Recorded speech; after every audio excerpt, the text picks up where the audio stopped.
In WorldSeeker Pro, all of your program settings are stored in a file called the setup file. This allows the program to remember things like the database that you were using, your default chart settings, your table column layouts, and so on and so forth. The setup file is located in the WorldSeeker roaming folder on your PC.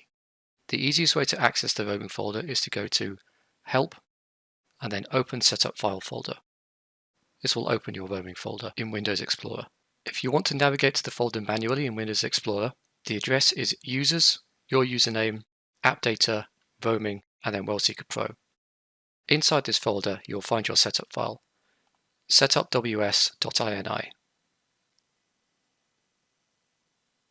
Occasionally, you may need to export or import your setup file.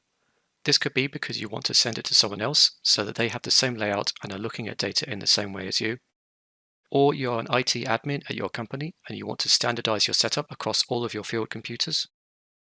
Or you just want to back up your settings. You can do this via the File menu,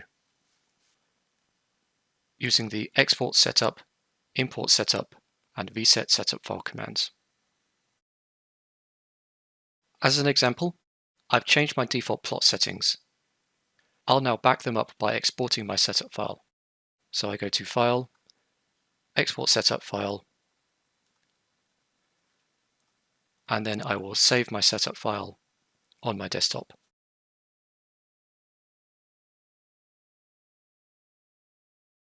Then I will restore my setup file to factory default by going to File and Reset Setup.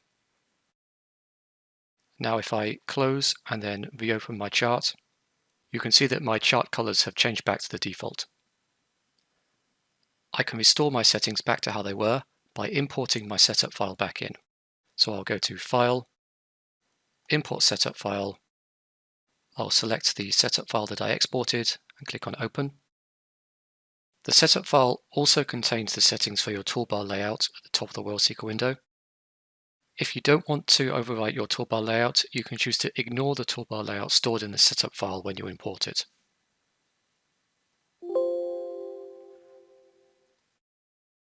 Now if I close and reopen my plot, you can see that my old settings have returned. That concludes the introduction to WorldSeeker setup files. If you have any questions, you can contact Innova using these email addresses.